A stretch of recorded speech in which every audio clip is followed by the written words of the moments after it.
welcome to the Four Wards Podcast. Hey, what's up? It's Eric Bra, voice of Draven, Jerks, and Vel'Koz. And you're listening to the Four Wards Podcast, here to help you move forward in League.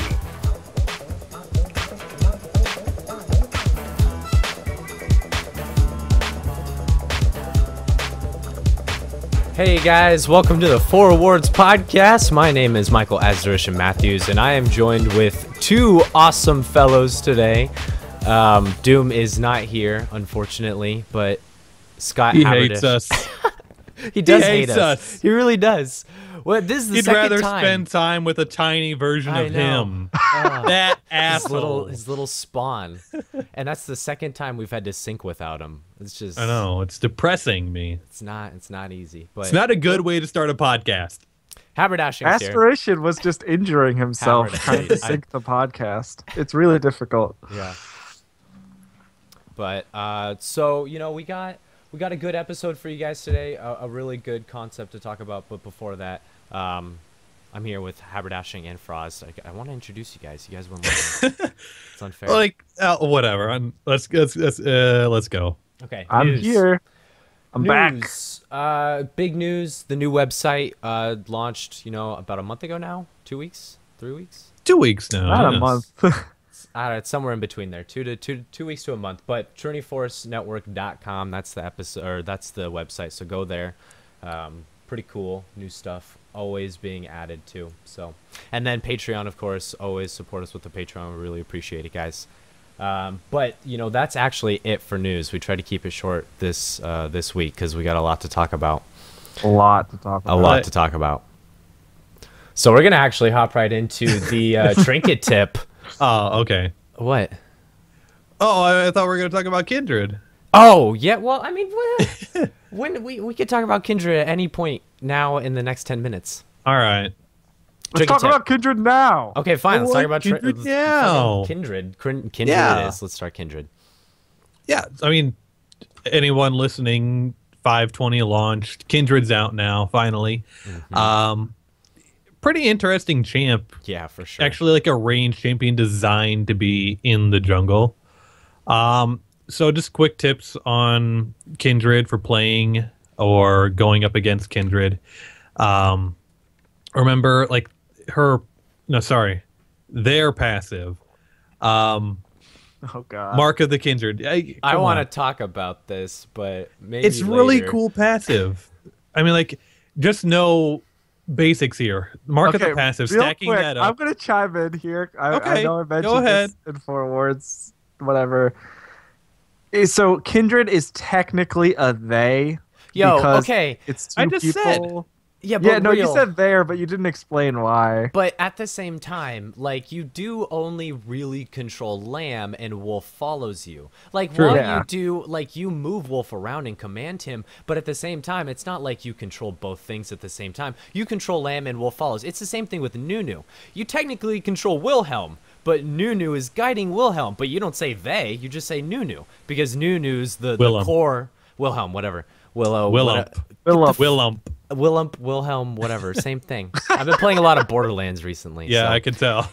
Anyway, but the point still stands, right? You're referring to the one that's predominantly part of the group. So I feel like her or they is okay. I'm gonna say her, so don't get fucking mad at me if I say her, because I'm not gonna stop. It's really hard to just say they. I'm gonna say her, and I'm also probably gonna call her Lamb. Fair enough.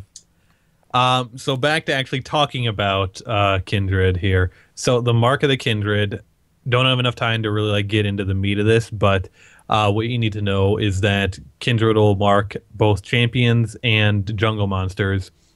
Killing those champions and jungle monsters makes Kindred do a % of her target's current health. So stacking that up really makes Kindred really strong. Yeah, it's stackable. That's the key bit. When you kill a mark, it stacks up. So. And if you're playing a game and you see this mark appear above your head, that's probably what it is.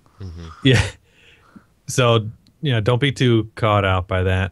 The rest of the abilities, I'm going to leave a lot of this up to the proper when they decide to cover this, because they're going to do it in a lot more detail than we really have time for here. But Dance of Arrows, you basically turn into Callista for a jump. I love it. I love it. Yeah, and when you use Wolf's Frenzy, that gives you a whole zone where you can be Callista. It's so great. I'm like, this girl looks like Callista and Fiora combined, and I totally dig it. Yeah, the other big thing about Kindred is their ult called Lance or Spite. This thing is like a Bard ultimate, basically. It's where kind you of can like save it's like a and fuck people Tryndamere over. zone. Right, Yeah. it's a Tryndamere zone. That's exactly what it is. Man, imagine that with a Tryndamere and a Kale and a Guardian's Angel. He No never one's died. dies. Yeah.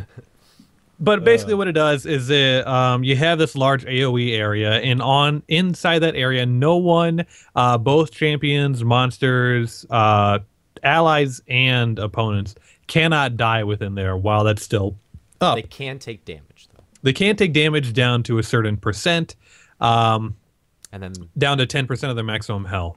And then once anyone who's left inside of that area when it expires is then healed a flat amount. It starts at 200 and it ranks up to 300.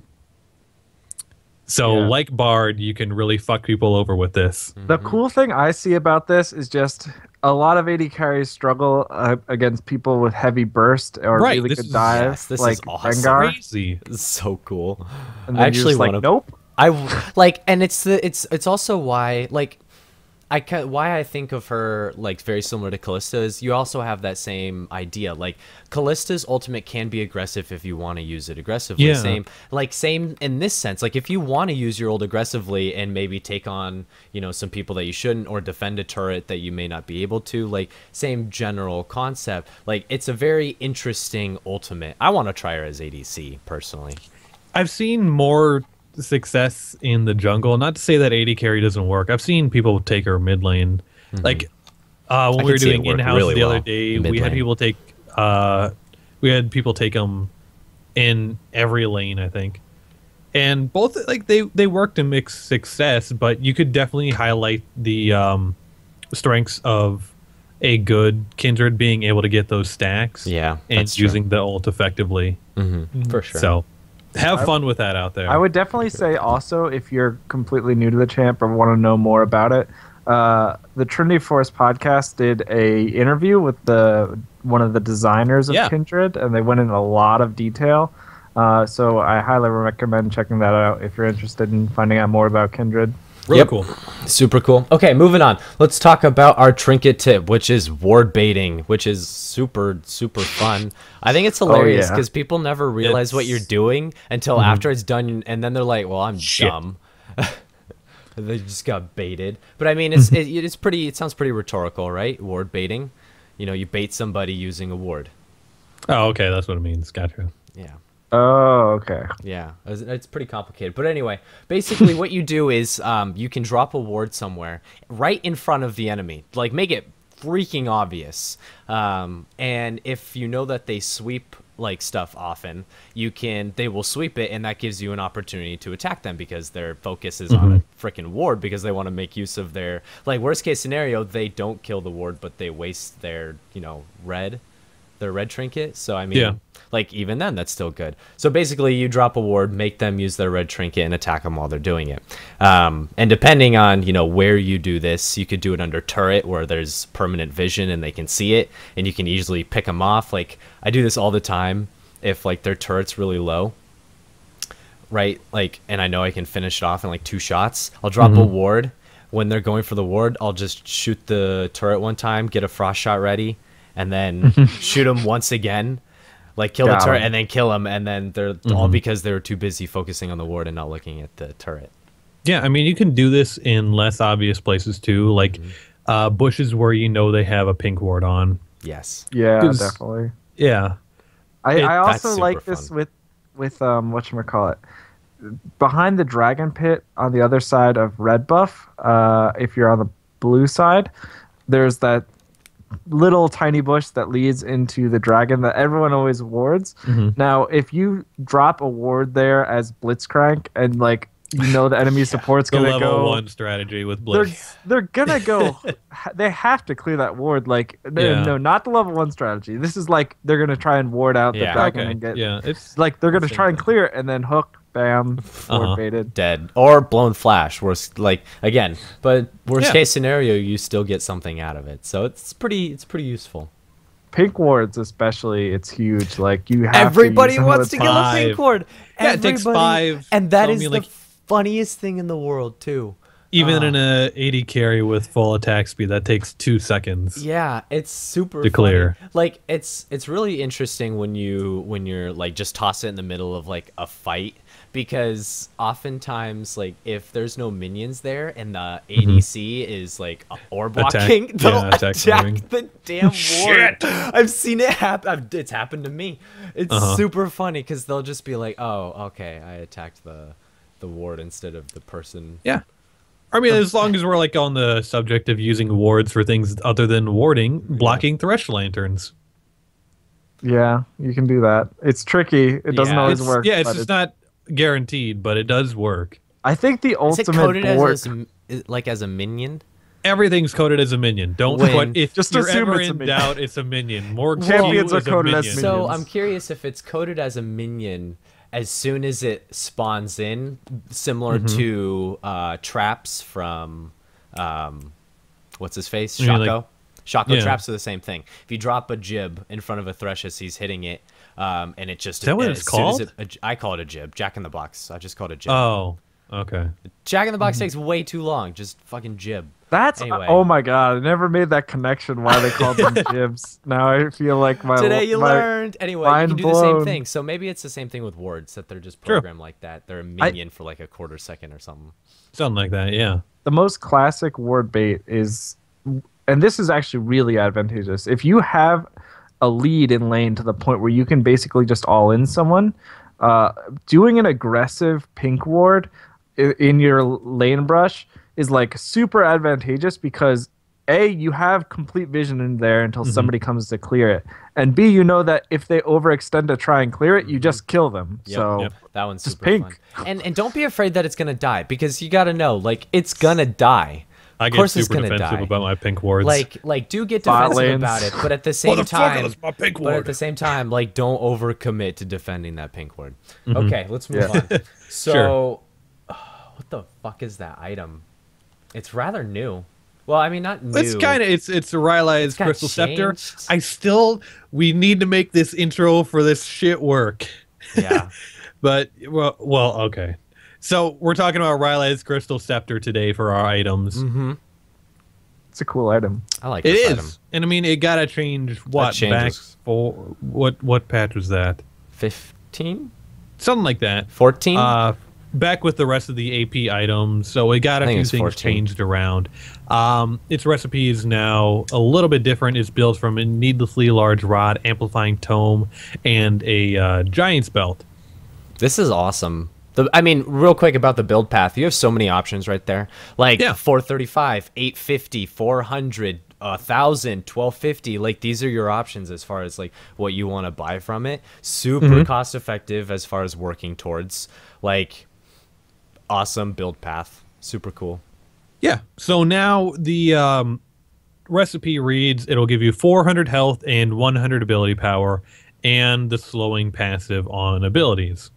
And the slowing passive is pretty... Like, that's what they really changed. It used to be shit because it didn't work on AoE. And, like, what was the point at that point? Like, it just wasn't as effective. But now it's almost as effective on AoE as it is on single targets. Yeah, it's honestly huge, because I mean, if you think about what this item is good for, it's good for a champion. Like, it gives you a little bit of tankiness, it gives you a little bit of AP, and it gives you a little bit of a slow. But the health alone or the AP alone wouldn't be that great. It's really reliant on that slow. And when they made it so that way, like, a lot of AoE abilities also apply a pretty strong slow, all of a sudden it made it like really effective on a lot of champions that were already kind of into the item.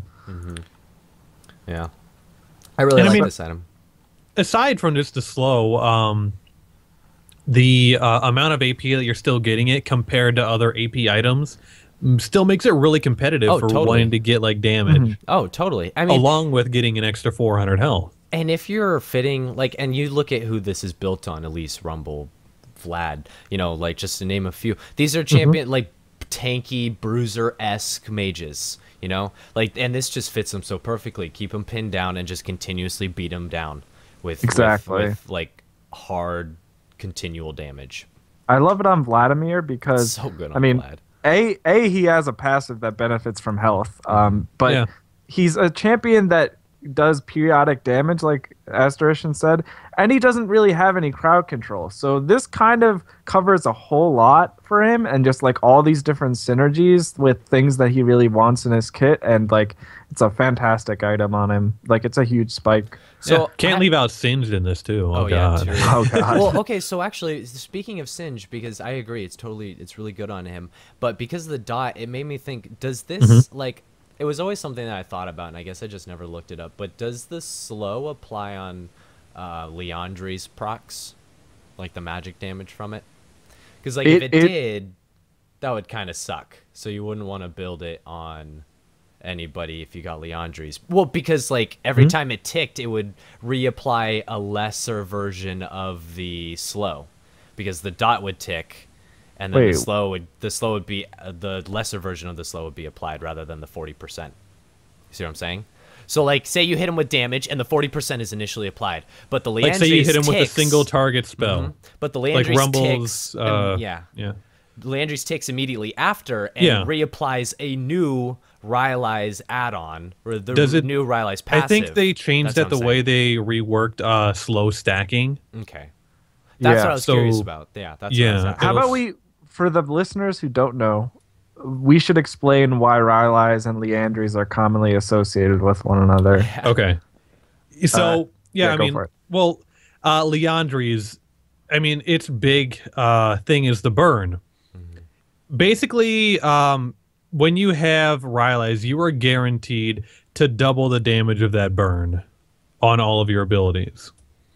Because the Liandry's burn is it does double if you have some sort of slow attached to one of your spells. Yeah. So it synergizes really, really well. And now it will synergize even better if they remove that, like, if they did remove that, it applies a new passive of Rylai's rather than keeps the old one.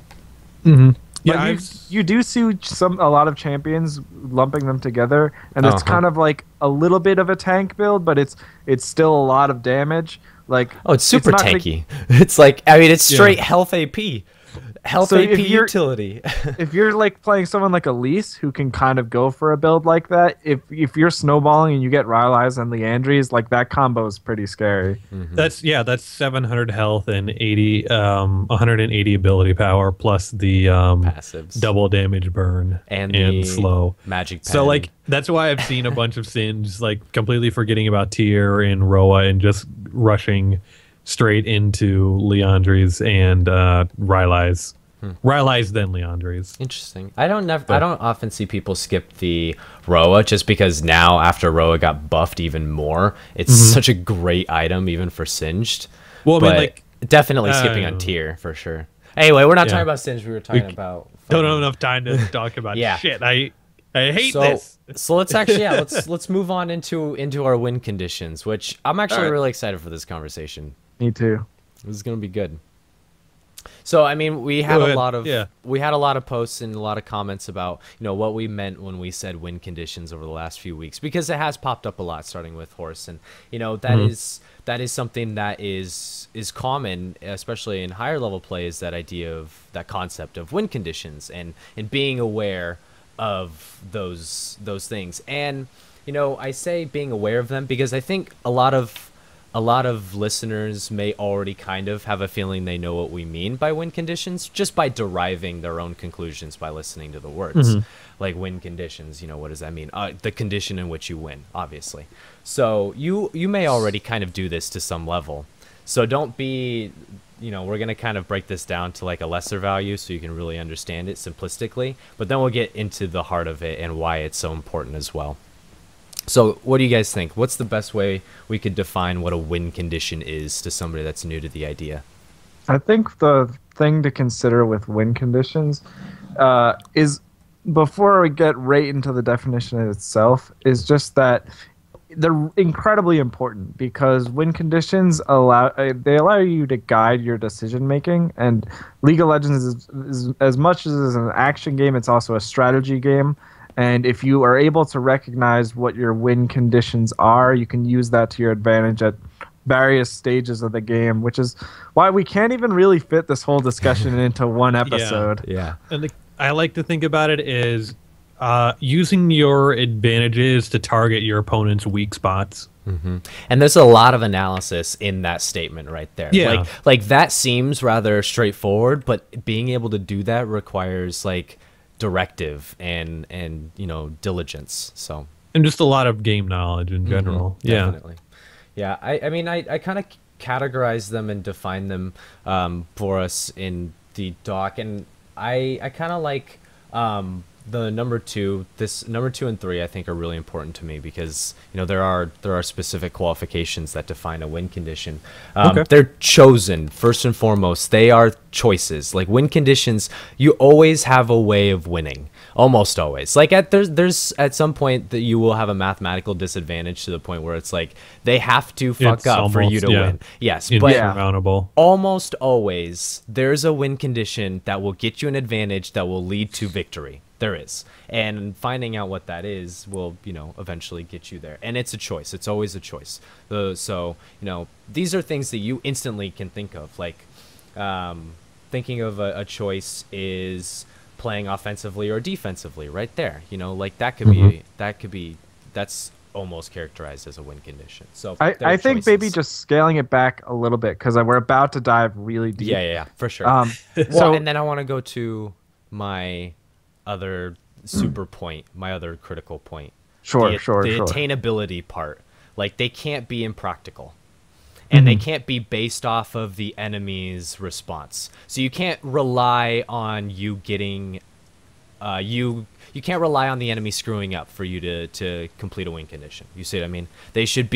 Win conditions should be directives that are attainable by you personally, not necessarily because somebody screwed up. Mm-hmm. So scaling this back, I view a win condition as I once heard it defined as a condition that needs to be met in order to win the game. And while that's somewhat true, it's in a lot of ways, it's about looking at the opportunities presented, and it's about saying, okay, this is what my champion's capable of, or this is what my team is capable of. And I'll focus more on champions for this episode. This is what my champion's capable of. This is the situation. Based off of this champion in this situation, I'm going to go for this strategy to win the game or get an advantage in this situation. Mm-hmm. Mm-hmm.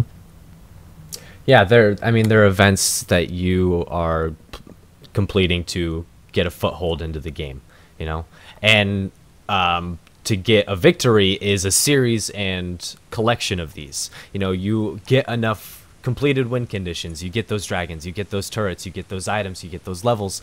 Eventually those stack up to just meaning an ultimate win. Like they'll just immediately, you'll get enough and then that's it, you won. The last win condition will be the nexus. And I think it might sound a little confusing when we use these general terms. Well, I think like the biggest one, like I know people have heard before, is late game. We have a late game team. I play Vayne. It's a win that condition. is a late game champion. That is a win condition. We have to play this game long enough so that our champions outscale them. Absolutely. And that's actually that's starting to get into something, and I know we're going to cover a lot of that in another episode. But it's not necessarily that you have to do that, but it's there is an opportunity there because of the situation. You're playing Vayne. Vayne scales extremely well, and if you get to that stage of the game and you win a team fight, that's a way to win the entire game. But at the same time, if you don't complete these objectives, these win conditions, you almost have no chance of winning. Like if you just don't do anything and don't complete these win conditions and these goals you set out for yourself, then you will not accomplish anything and you won't win the game. So by default they are a necessity, but as a whole they are a necessity, not as an individual. Exactly. You might have more than one way to win, but if you don't satisfy any of those, then you're not going to win. Exactly. So I think maybe it might make more sense to start like diving into some more specific examples or break this down, because I think we're starting to get too general and it might not make sense to somebody who hasn't seen an example. So Asterisk, and what should we focus on for this episode, and what are we going to talk about? Well, I mean, I kind of wanted to have, help the listeners understand, like, what is this concept? What does this mean, deriving win conditions for myself, especially out of lane, because that's the simplistic and most basic form, right? That's where we spend the first 20 minutes of the game. That's where we spend, I mean, a good majority of League of Legends is spent in the early, in the early game, because that's the first place that happens. So starting there is always a good place, it's a good place to start. So, understanding win conditions in your lane, what will cause you to win your lane, and then setting goals for yourself to accomplish those win conditions. These are, it's kind of like a linear path. And I was thinking about it, and I really like this example, but your fundamentals complete your goals. The goals satisfy the win condition, and you get enough win conditions to win the game. Kind of how it goes. So if your fundamentals are in check, and your goals are, accomplished through those good fundamentals, all you need now are the right win conditions to complete the game. And getting that idea proper and cemented into your mind, being like, okay, if I get this, then this will help me satisfy this type of idea. You'll get more mechanical, more methodical, quicker, just all around better in your decision making, because things will just become natural. You'll just be like, okay, I know from this, I just do this. And I mean, that doesn't say a lot right there, this and this, but the examples and scenarios will come as, as they do. So do we want to start with like lane matchups here? Just talking about lanes here? Yeah, I think that's good. I mean, go ahead. Well, I think right off the bat here, this is like where you start to think about like your champion versus their champion, what you need to do to get a win for either you or for your team. It doesn't mean that you're the one killing them. It's you're winning. Winning can be not dying. It can be out farming. It can be trading objectives better. It's whatever that champion excels at, and that's what you really need to know as far as what your champion is good at and what the enemy champion is good at. And that's why you really need to learn to spend those. You have 2 minutes before the game really starts, plus the extra time spent loading into the game. You have all that time to think, okay, what does my champion do? What does their champion do?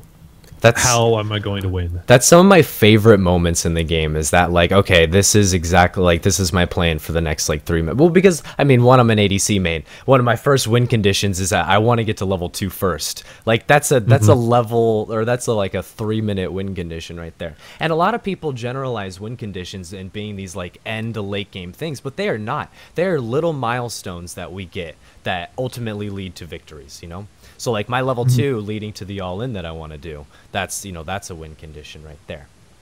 Yeah, and you learn to plan around those win conditions. Like as Haberdashing was just mentioning, as the game loads, and this could take a while depending on the rigs of the people. Who's got a damn potato? I actually sometimes really like long loads. If I'm like really stressed about the lane, I'm like, what the fuck do I do against this? Yeah, I've got a cousin with a terrible computer, and we're actually all really happy when we play with him because we get a chance to like pee and like come back and like get a drink of water and then start the game. But jumping back here, it's really you're gonna see your champion, and almost in every game you're gonna have a good idea of who you're gonna be laning against. There's iffy situations where you won't know right away, but you can kind of reasonably guess between a few, and then at that point, you need to look at your champion and say, okay, who am I playing this game? What are my champion's strengths? And what are my champion's weaknesses? And depending on what those strengths and weaknesses are,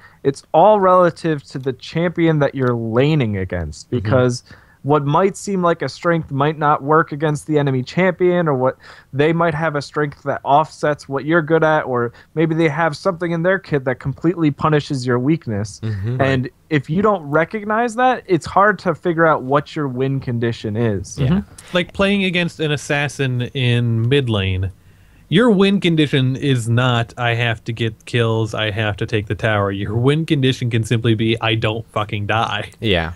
And you know, Frost and Haber are alluding to this idea of factors. Like, what are the factors in the lane that are going to affect what you do and how you play? Like abilities, stats, you know, like champion. There's all sorts of factors that go into, you know, the determining initial or like end decision of what you do. You got to look at all those factors together as a whole. And it may seem like a lot, but we kind of broke it down fairly recognizably, I think. Kind of separated them from what I feel most importantly would be the two most importantly, and then leading into what's not as important initially for lane. Because we do get into like a couple. I'm not saying that objectives and morale aren't that important, but those are at the last of the list.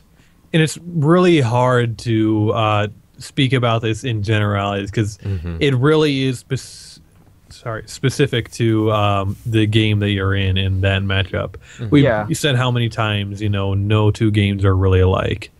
Yeah. But to that point, what I think might be helpful for us and the listeners is if we just start giving a few examples. Yeah, okay. I mean, I know we all kind of have our own mains and things like that. If we can sort of run through this logic we have here and explain how do you identify a win condition in a particular lane matchup, then maybe we can pass that on and show you how it's done. Right.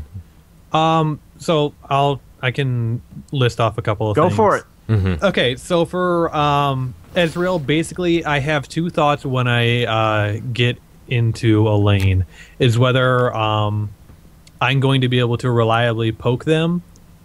If I am, then I will play more aggressively, maybe even like foregoing a tier, going right into Trinity Force or Bloodthirster or something, and try to build an advantage as much as possible.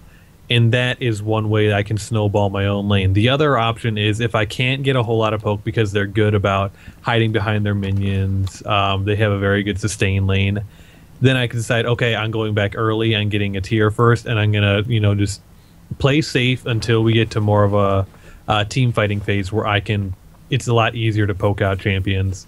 And that's where I can start to shine then, once my tier is stacked up at the 22 minute mark. Yeah, and what's really awesome about what Haber just said is he didn't just come into the game and say, okay, Ezreal's good at poking, so I'm going to do the same thing every game. He's saying, okay, Ezreal has these tools in his kit, but this is what I'm going up against, so I'm going to adapt my play based off of what I'm laning against. Yeah, precisely. So what he's pointing out here is his win condition versus a sustain lane is a little bit different against a weaker early game bot lane. And it's a little different in bot lane because it's a 2v2, so you have to keep a few different champions' abilities in mind. Yeah. How about we go around the horn here? Aspiration. Sure. What is give an example with, I'm guessing, Lux. Sure, I'll do Lux because people are expecting it. Okay, so you know, with Lux, I have a few win conditions, two more predominant than the third. But you know, the two main ones, I mean, are very similar to haberdashings. If I can poke them down and with a little bit of bonus, if I can poke them down and not push the wave, then even better. But if I can poke them down, then great, I'm going to be as aggressive as I can. If they let me get I don't necessarily come up with my win condition immediately, just because I need to gauge whether or not the enemy will play a specific way. If they let me get auto... Skill is a huge factor. That's so huge. If they let me get auto harass and passive procs on them, then I'm just going to fuck with them all day. Like, that's my win condition, is just straight up harass. I mean, farm while I can, but get them out of lane and get me a level advantage so I can start roaming as fast as I can and potentially get a kill. But the flip side of that is if I know that he's good and, you know, he might or be... She. Or she. I'm or sorry. they. I do assume a lot, but it's just kind of like a... It's just kind of like a habit that he, the human, the mankind, the person I'm talking about, I don't know, the soul on the other end, okay? If they're good... then I have to reevaluate some of the things. You never know if someone's a dog on the internet, Asterisk. How dare you? That's true. I'm sorry. Real That's quick, soul you don't know there. when they put their paws on the keyboard what they're going to be like. But once the game starts up, to Asterisk's point, you should try and get a feel for how your opponent is playing. Oh, totally. Yeah. And then make that decision, because like Astration was saying, auto harass might not make sense in certain matchups if you could get punished really hard for it, but if the enemy doesn't realize to punish you for it, then you shouldn't stop. So and it's also champion dependent. So if I'm going up against like a melee Talon, Zed, someone like that, then I'm definitely going to be auto attacking them every single time they go in for CS. I'm auto attacking them. But if it's like an Ari or a LeBlanc, then I'm going to be, I'm watching my step a little more. I'm careful. I'm meticulous about what I choose to proc as far as my passives and stuff like that. So it's just this idea of changing it up. But my win conditions are they're pretty straightforward. At level 2, I try and go ham if I think that I can potentially get a kill, because at level 1 I open with a spell every time. Secret of the trade, if you ever play against me, that's what happens. So if I hit them and they let me get an auto attack off for free without letting me take any damage, then I will just level 2 all in them almost every single time. Yeah, that's my win condition. Will you mention the level 2 all in with Lux? Yeah, I will. That's my win condition. And if I don't kill them, I force them out, make them pop 2 pots, and I back off and continue farming. And then I switch a nuke. A special tip. Why don't you explain why level 2 is so important for Lux? Sure. Level 2 Lux has some of the highest base damage that you can do as a mage, because it's funny, your passive actually does more damage than your abilities, because you have technically 3 damage dealing abilities rather than just the 2. And not a lot of people have that, especially at level 2. So you have that option, but at the same time, there's so much catch potential in like minions, and there's so many sources of damage right there. So if I hit level 2 before they do, they either blow flash and I get a flash blown, or they die if I'm in the right situation. And that's me, like that's my win condition. Like if I get level 2 and I get into the right spot at the right time, like that's my directive right there. Yeah. And to that point, if for some reason he doesn't just get a massive lead at level 2, he hasn't necessarily lost. It's just that condition or opportunity is no longer there. Exactly. That was my win condition at that moment. That was my goal for the time leading up. So, and then you know how I mentioned goals, and there is a separation between like win condition and goals. And we kind of breezed over it, but I guess I could say, because I just mentioned it, goals are how you accomplish the what you want to accomplish. So the how I do it is getting to level 2 all in, or the what is level 2 all in. The how I do it is pushing really hard and getting early harass. And that's my goal, is to push really hard and get early harass to do the end win condition. Yeah. So I know you're going to talk Twisted Fate, right? Let's hear it. And if this I is play interesting. my cards right. Yeah. Oh god damn it! Because it's not only just about the lane, since you have that global pressure with TF. Exactly.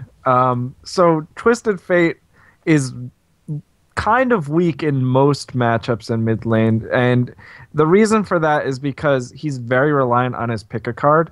And there's a lot of people that can punish him when he has to get into the range where he would use it. And once it's on cooldown, he's really defenseless, doesn't really have a lot of ways to maneuver or out-trade people. And his damage early isn't really that strong, and he's cooldown gated. So all in all, his early game is not really about, 420 pentakilling the enemy mid laner. No scope. It's more about playing the lane smart and conservatively and punishing mistakes where applicable. So what I do when I go into lane is, like we mentioned, I look at this champ select, I see who am I laning against, and I say, okay, how reliably does this enemy champion punish me? How much is their burst? And above all, can they dodge gold cards or mitigate gold cards? Because that's like a game changer. Laning against a Fizz is completely different. I was just thinking, I was like, yep, Fizz. I know exactly who you're talking about. Everybody hates Fizz. I love Fizz. He's fun, but it's not fun when you think you're great and then it's fun for 1 out of 10 people. Okay. So to put it in perspective, Fizz with a flask can just outduel a TF with a Doran's ring, because it's just, that's not what TF's strengths are. But you have to learn to play around that, and I think Fizz is a great example. He's given me headaches in the past, but I've gotten better at it. if I go into a lane against someone like Fizz, I know that my win condition at the first like 2 levels before he gets his gap closers and abilities is to get him weak enough so that way as soon as he is strong enough to gap close, like level 3, level 4, I'm not going to insta-die once he has all his abilities. And that's huge for the way the lane plays out. But I know we already talked about the strengths, weaknesses. What I wanted to talk about with TF that Haber first led off with is that at certain levels, certain champions get different power spikes, and for TF, that's a global map pressure power spike. So my win condition in the early game, in almost all matchups, unless the enemy laner is just not playing up to my level, is really just to control the lane, make sure I don't miss any CS, and then shove the wave forward and apply pressure to side lanes with my ultimate. Yeah. And this is a win condition that's super unique to Twisted Fate. And it's awesome because like he's one of the few mid laners that can provide that kind of win condition. So it's awesome. Yeah. I'm not going to 1v1 at level 6 like 100 to 0 someone. That's not what Twisted Fate's all about. There's other champions like Zed that might be more interested in doing that, but Twisted Fate, his power spike is map mobility and being able to instantly show up somewhere and hard CC someone, and that is like what I use to assert dominance in the early game and help my team towards getting, leads in lanes, getting kills, assists, maybe doing it to stop a 2v2 and then get a dragon afterwards. So that's what I'm focused on. Yeah. And you got to look at what your champion, the champion that you're playing, like what their strength, what their unique aspect of the game that they can add is. And, if you evolve a strategy around them, like specifically, you can find a lot of success. Like, I mean, that's why Twisted Fate is so good. And you just like you fight against a good Twisted Fate and you're like, you tore us apart, like just stitch by stitch, because he just applies that pressure just everywhere. He's bot, then he's top, then he's back to mid, like, and that's something that he's just really good at. And there are champions that are super uniquely, like, very gifted at specific things. That's pretty cool. Oh my god. So did you buy that? That's awesome. I might have bought that. Holy Is that from shit. that's definitely from the cinematic. Yeah. Yeah, that's like the $250 Twisted Fate statue. Worth every penny. Holy shit, man. It was on discount the first week it was sold. Oh, thank God it was on discount. It's totally worth it. Here I'm debating if I'll get that championship thresh little thing. Fuck it. Twisted Fate, man. Shit. Yeah, this is a boss. But yeah, that's really cool. And I mean, the whole point of this episode, guys, is to get you thinking about like how to derive your own win conditions. Like, what do you look at? What are the factors that you analyze to come up with these win conditions for yourself? Like we talked about, ability gating. Being a specific level, that's a win condition. Getting to 6, like even just getting to 6. It's as simple as that. And they're comprehensive sometimes. It's like getting getting 2 items that synergize well with each other, warrior and like Bork, and then ganking, because that's a huge power spike. Hitting level 9 for some people. 3rd item. Like it could be a lot of different things that these win conditions that you set for yourselves. So. And this is again why it can be really beneficial to start like maining a champion or something, because you really get to sit down and learn about that. Nice. The number one thing probably the most asked thing when people write into forwards, that in my experience, is people asking about counter picks and responding to counter picks and dealing with them. And we always lean towards actually just picking a few champions and learning them really well, because all these win conditions and all these like exception scenarios where you're up in this lane matchup as this champion, it's like impossible to learn them unless you actually play a lot of that champion. Absolutely. Like, I'm not going to know that, okay, if I go to blue card a minion against Zed that's level 6, I'm going to get 100 to 0'd until that shit happens to me. Yeah. But now I know how to play around it. I'll cycle cards when he ults, I'm going to gold card him so that way he can't get his burst off. Like, these things you won't learn until you actually learn to like practice a champion over and over again and have played in a lot of different matchups.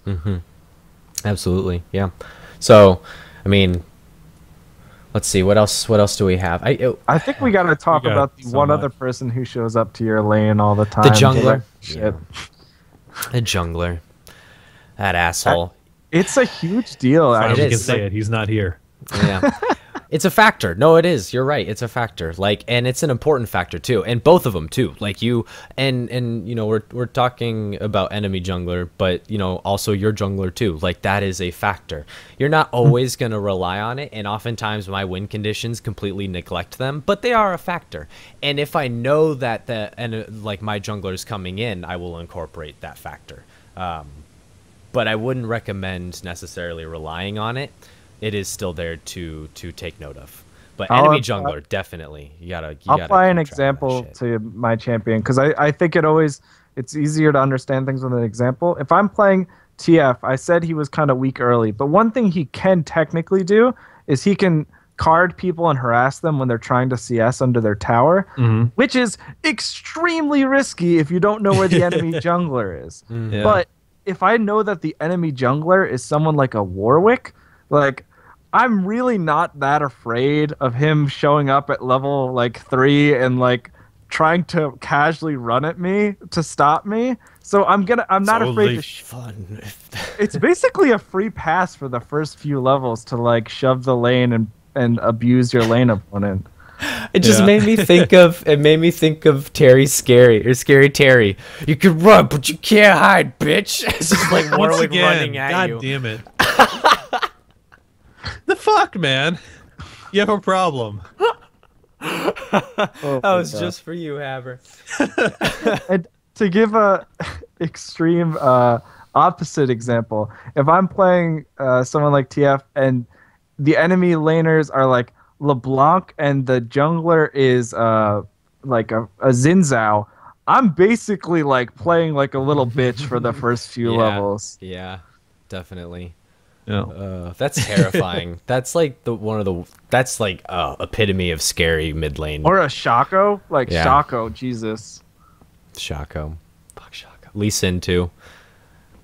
But anyway, I mean, again, these are us analyzing, looking at the jungler, and being like, okay, this is not a threat. I can do this early.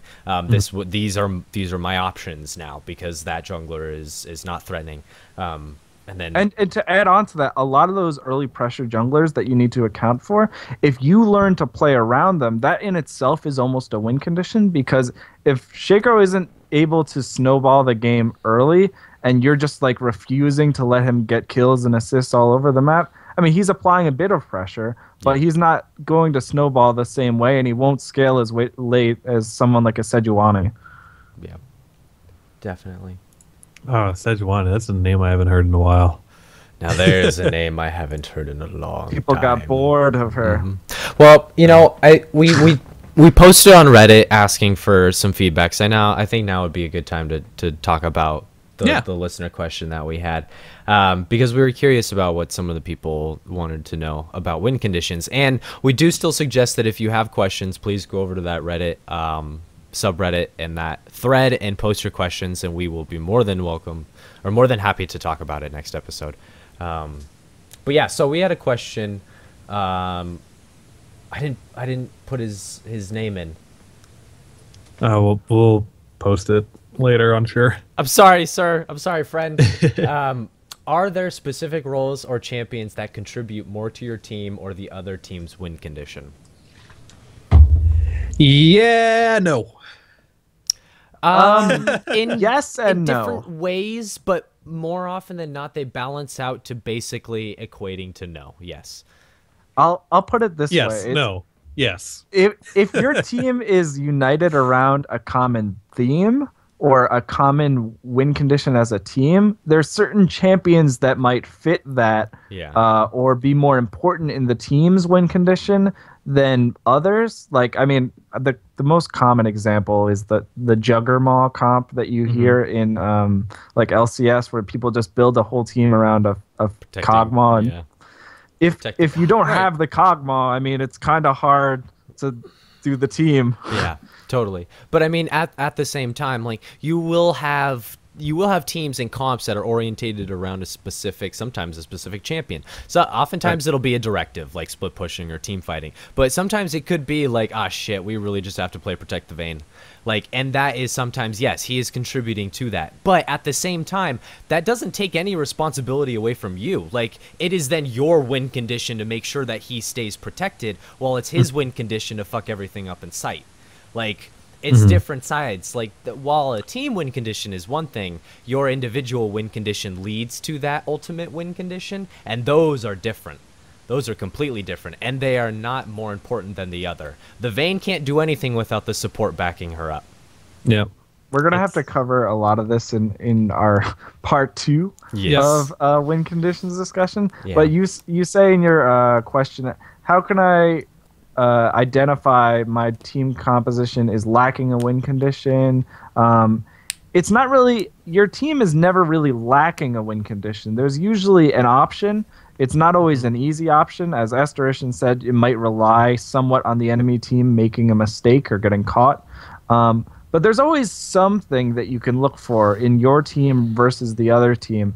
And it's really what you have to ask yourself, especially in a solo queue environment, is what is a win condition for the team, and how does my champion specifically play a role in that win condition? Like I kind of understand what you're saying. Like, I know, like, we always talk a lot about like Juggernaut. That's very well defined composition. In solo queue, people will just kind of pick whatever, and it can be a little bit harder to identify, right away, what is our like so-called composition. You don't have to worry about that as much. I would go more off of what Froz and Asderation are saying. Play a laning phase, see how that goes, and then from there decide what is your priority in either objectives on the map or defending your team. Like, if you didn't do so stellar, try to support someone else or do something so you can get yourself back in the game. Yeah, and I think to add on to that, what sometimes happens is it may seem like you lack a win condition because like the champions don't seem to synergize with one another. Like you have like a Tryndamere who loves to split push and not be with the team, but like the rest of your team loves 5v5s. Like you're gonna have to make a decision in that game whether or not it's more advantageous for the team to actually show up to team fights, even if it's not normally what your Tryndamere excels at or what you're normally planning on doing. It might, for that game, be your win condition. Yeah. Out of necessity. Yeah. No, I agree. Yeah, it's definitely tough, for sure. It's hard to like pinpoint what you got to focus on, especially getting your team to focus on one thing. But yeah. If this didn't totally answer it, just reply to us again on Reddit, and we'll make sure we finish that up in the next week's episode. All right, how do we want to take this question? Oh boy, do we have enough time to do this? I think we do. It's a good question. I think we should. Okay. Yeah, we do. We have enough time. But I wouldn't say who the listener is. Yeah, don't say who the listener is. Yeah. Okay. So we had this question come in, and we were. Are we? Wait, real quick. Are we gonna talk about this on air? Exactly. Yeah. Do we want to be? Should I be real or should I be like filtered? We gotta talk about this one. It's a good one. Okay. So I'm not. First of all, whoever wrote this, thank you for writing into us. We really appreciate that you trust us enough to give you advice on this. Seriously. That being said, what you may hear may be like a little frank. It may not be exactly what you were looking for, but please just bear with us with an open mind here, okay? As we move forward. We did talk about this a lot. We did talk about this a lot. Because this is you need to know. Silence, everyone. I want to hear Haber read the question because this is good. Hey guys, fairly new listener here, but love the episodes I've watched/listened to so far. They are my new way to make it through the workday. I am Silver 2 support main. I love Thresh, Blitz, and Malphite support. I also have a lovely girlfriend who picked up the game at the same time as me around the end of Season 3, and she loves to AD carry, meaning Misfortune, Vayne, and Sivir mostly. But I have come across a dilemma. I really do enjoy playing with her in a duo bot setting, but it seems as though when this happens, even if we snowball the lane to the best of our abilities and try to roam mid to help them, we still find little success as of late. It seems when we duo queue, we get matched up against teams who are much more difficult to go against and get teammates who can't do well enough to still try to pull a victory. When I solo queue or play with another friend who also mains AD carry, we seem to do better. I don't know if we just mesh better or if it's just a change in mindset. She is the type of person who never admits defeat, almost to the point of delusion. She refuses to surrender, which I admire and also hate, after being locked in a match for 50 plus minutes due to fear of hitting surrender, we still end up losing. I usually can only play at most 3 games a day. She's not one to take criticism well. I was wondering if I should stick it out and continue to duo with her and hopefully reach my goal of getting gold, or if I should play with one of the people who I know I'm more likely to win with. Are there any tips to maybe help me and her do better? Thanks for all the help. You know, I didn't see that last question. I'm actually really happy that he did include that last question and didn't just assume that he needed to move on instead of playing with his girlfriend. So there's a lot to unpack here. Wow. For sure, totally. So basically, this guy plays with his girlfriend, and he feels like he is not playing as well as he does when he plays with this other buddy, who is also an ADC main. So he basically feels that his supporting is not as effective. I don't know. Maybe she's just not as good as the ADC, or it's just not going as well. It sounds to me like he's just finding out that his girlfriend is not on the same competitive wavelength or is just not as good, and he's basically asking, hey, should I go for gold and like abandon her, or should I stick with my girlfriend? Yeah. Well, I in think, a harsh way of putting it. Yeah. I think the first thing you gotta ask yourself is like, is it worth it to stop playing with her? Like not from not from Sivir? Not from. It's the worst Victoria skin to come out to date. You have to. I mean, you really do. You gotta ask yourself: is it worth like dropping playing with your girlfriend because you want to get to gold? And will you be able to have that conversation with her? Like ignoring all the stuff that we're about to say in advocacy of you playing with your girlfriend, can you legitimately say we're not gonna play duo queue anymore because I have to play with somebody else? Like, you gotta ask yourself that question. If she's been playing since season 3, maybe she understands that too. I mean, that's true. I mean, there's a lot of girls out there, but there's only one season where you can get Victoria's Sivir. God, Bronze. Okay, so I'm actually in advocacy that you should keep playing with your girlfriend, and I'll tell you why. I don't think she's the problem. I think she might be part of the problem, but I think you both as a group are the problem. Your mentality towards her and her mentalities in general, like your mentality towards her mentalities are the problem. You said I do think it is a lot like it's a not just a mindset problem, but a communication problem between the two of you. Because like when you wrote this in and said we're doing worse as a duo, we looked that up. We did. We looked and we did some pretty good investigating through op.gg and found out the girlfriend's account as well, and we did some snooping, and we found out that the win rates are identical. Like you playing with her and you playing with your buddy are actually exactly roughly identical. I mean, there's a little bit of disparity, but by like a % or 2. But I mean, overall, like thinking you're still doing just about the same, even though you're feeling like you have issues. Imagine if you felt like you didn't have issues and you could just be free and open to playing with her. I mean, like, I think that would be part of it. This is like if you both enjoy playing League, you're going to play together as long as you're together. And if you want to play with her, I do think there are some things outside of League that need to be worked on first. Because this is not just about in League stuff. There's definitely stuff that you guys are bringing into the game. If she doesn't take criticism well, and especially if it's from you, there's options right there. Like if you want her to improve, fuck it, send her to us. Like we have a bunch of mindset podcasts. I want you to go to your girlfriend. She gets to this episode, and you could. You know those cardboard things that are at amusement parks that say you need to be this tall. Episode. You need to be this elo to duo with me, girlfriend. when she gets to episode 33, just be like, okay, so it might have been about you. It might have been about you. But no, really, like, I don't necessarily think that duoing with somebody else is the solution. Like, we can clearly see through math that that's not necessarily the problem. And if you're willing to put in the work and fix it in that scenario, like in that case, I see way more potential for you having more success with her than with somebody else, because there's trust there. Yeah. There's a lot more trust there. I really think... Go for it. Oh, I really do think the first step here is just talking to your girlfriend about this. And whether, I don't know, maybe we're totally off base. Maybe you guys for sure work fine together outside of league, but for whatever reason, once you guys get in league, there's just this mismatch in personalities that does not click.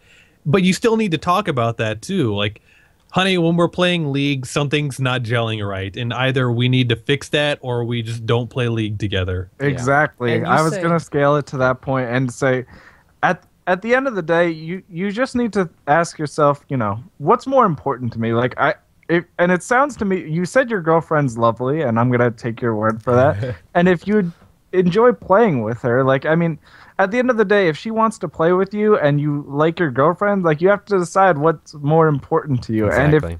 And if you feel like it used to work out well and it's not working out now, maybe you need to have a conversation like Haber said and figure out what's wrong. Or maybe you'll come to an agreement that, like, maybe if she wants to duo with you, you need to ask yourself, okay, or set up duo nights. Yeah, I mean, you said duo date night. Yeah, you said you can only play 3 games a day, but, like, in all honesty, that's more than a lot of people. Like, and if that's every day, like 3 games a day, that's 21 fucking games a week. Like, and if you spend even half of those played with your girlfriend, like on said duo night or multiple duo nights, like, that could be a thing. Maybe I envisioned this situation. I didn't look up the elos and all that stuff like you guys did, but I mean, it doesn't really matter. And the discrepancy isn't. If she's trying to play with you and you feel like she's holding you back, I mean, at the end of the day, you need to say to yourself, okay, like, she might be holding me back, but we can still get there, and, like, it's more important to me that I spend time with my girlfriend than, you know, getting to gold a couple days earlier and getting some digital pixels on a computer screen. Or you have to just reevaluate things. Like, it really should just be you deciding for yourself, like, okay, my girlfriend's more important to me. And if she's not, then maybe there's an issue there, but I don't want to get into that. Well, this is hard. Like, if you care about your girlfriend enough to want to write in and try to find a way to solve this, I think if you decide to stop playing with her and going for gold, you're going to end up regretting it. And that is my personal opinion. It doesn't make it right, but... And if you do that, first and foremost, fucking talk to her and explain why. You got to tell her why. And if she's understanding, then great, but you also got to know, like, that may be begrudgingly understood. Yeah, I mean, you have to think about what her feelings are going to be. I mean, I know I have good friends that play, their boyfriend and girlfriend, and, like, we'll play together as a big group, but, like, they don't play together seriously, and, like, they have that understanding, like, they don't like playing, like, duos and serious games together. They kind of fly solo for that. But if she wants to spend that time with you, like, I mean, you should probably ask yourself, like, I mean, I probably want to spend time with her. Like, here I am, like, oh man, you know, that kind of sucks that you're not having so much success, but I'm fucking jealous. Like, I wish I had a girlfriend to play League of Legends with. Didn't you have a horror story with Victorious Elise? Oh yeah, though I mean, and I've played. Yeah, Asdrishan was the guy that said, "Fuck her, I'm getting my Victorious Elise." It was so worth it, though. Victorious Elise. Oh my god. I mean, but, like, your situation, like, you cared about that more than. To be fair, Elise is way girlfriend. better than Sivir. I guess, and not necessarily. But that says something about the relationship too. She wasn't understanding enough for it that it was important to me, because it wasn't just, like, at the time. It was also, like, I was starting to get involved in.